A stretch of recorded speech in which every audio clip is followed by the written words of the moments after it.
Just because a game isn't quite fully baked yet doesn't mean it isn't worth playing or capable of rivaling feature-complete games. Through the years, we've seen a number of early access titles filled with tons of content and polished to such a degree that puts other games to shame. Baldur's Gate 3 immediately comes to mind. It offered well over 40 hours of compelling content in its early access state before its award-winning full launch in 2023. This list comprises games operating with that same kind of spirit, one where potential is strikingly obvious right out of the gate. As we'll see, a couple of these titles show ample signs of being future Game of the Year winners. Path of Exile 2. If there's one game on this list that could have fooled us into thinking it was already a complete package, it's Path of Exile 2. It's not an exaggeration to say that Path of Exile 2 stands as the best action RPGs available right now, and it's still early days with the full launch a year away.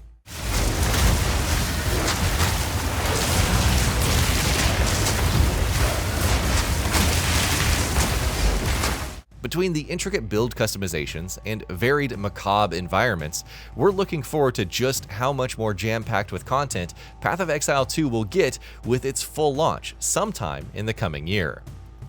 Hades 2. The first sequel from the beloved indie dev Supergiant is already amazing, and it's still only in early access. Hades 2 takes the brilliant roguelike structure of the first game and adds a whole lot of magic, literally, and added polish to the mix. The sequel expands upon the various mechanics featured in the first game, introducing a new protagonist in Melinoe, the sister of Hades 1's hero. Hades 2 aims to outdo Hades in every aspect, which is already evident by the sheer number of new locations and plethora of content present in its early access state. Wild Woods. This 4-player co-op indie game tasks players to defend a wagon going through some dangerous woods. Sounds rather simple, right?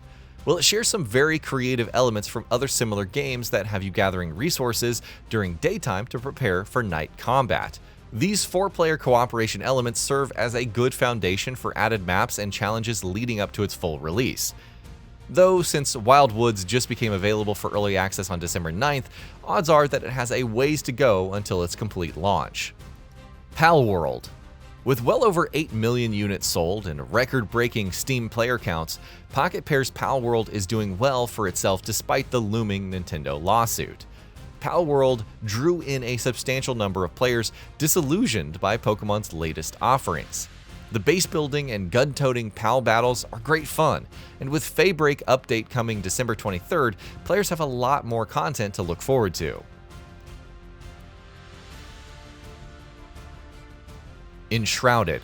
Enshrouded may yet be another survival crafting game, but it executes each of its components well above most of the competition.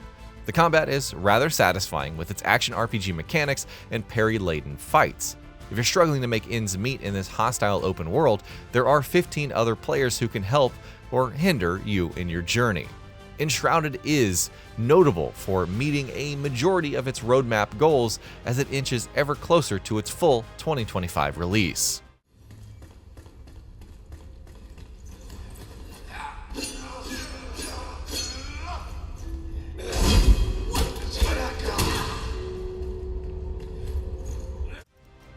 Manor Lords. What really sets Manor Lords apart from other city builder strategy games is its unwavering attention to medieval historical accuracy. There's a laudable amount of detail-rewarding town expansion and resource management with historical systems like burgage plot structuring all in play. These intricate town management systems raise the stakes of the real-time strategy battles tenfold, adding a level of immersion and urgency to the genre. We're looking forward to seeing how this one-man passion project turns out with its official launch. Astrometica. This survival crafting game just released in early access on December 10th, and I'm already invested in what it offers. Unlike other endless space exploration games like Starfield, the variety of ships within Astrometica are actually used to explore various anomalies and secrets. There's even asteroid belts to navigate your ship through. You'll need to settle down in a base to survive the cold hostility of space though, and Astrometica delivers with its compelling tech tree and outpost crafting. The Rogue Prince of Persia.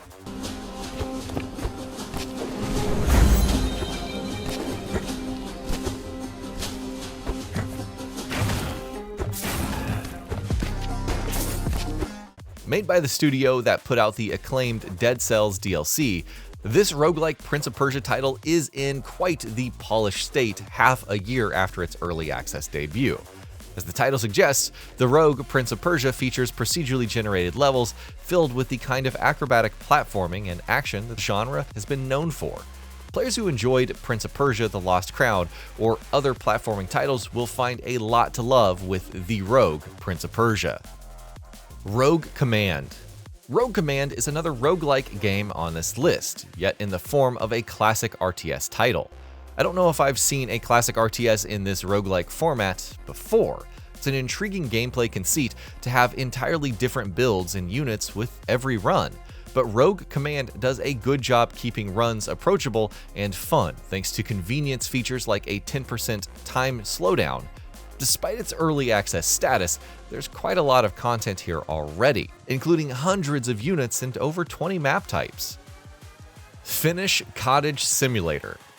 I was surprised to see Finnish Cottage Simulator achieve an overwhelming positive rating on Steam with thousands of reviews as of its November 15th early access launch.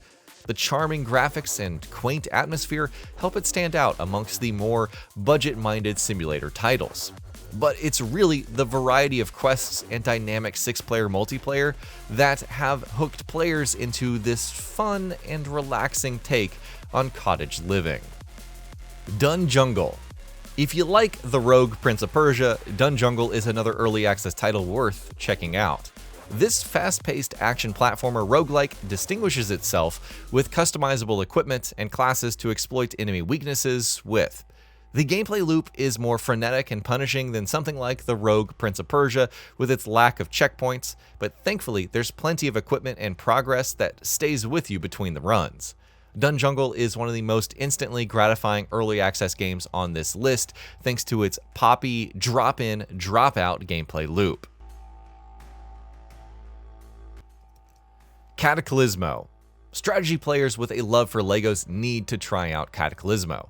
The game's combination of real-time strategy battles with brick-built base building forms a rather unique experience.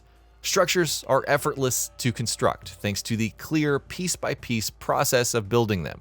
Seriously, if you like stacking bricks together, Cataclysm MO satisfies with a bevy of architectural pieces to get creative with, and RTS combat to test your structures against. Aska. Aska isn't just another survival game. Besides careful resource management and fights against wildlife and scavengers, the game then asks you to manage your own tribe. This management wrinkle really adds a lot to the game. Take the unique way you add villagers to your village, you essentially craft villagers into existence out of resources, and how cool is that? This fresh perspective on the survival genre further personalizes the village management aspect of the game, making survival that much more interesting and engaging. New Arkline. This early access game is for the classic role-playing fans.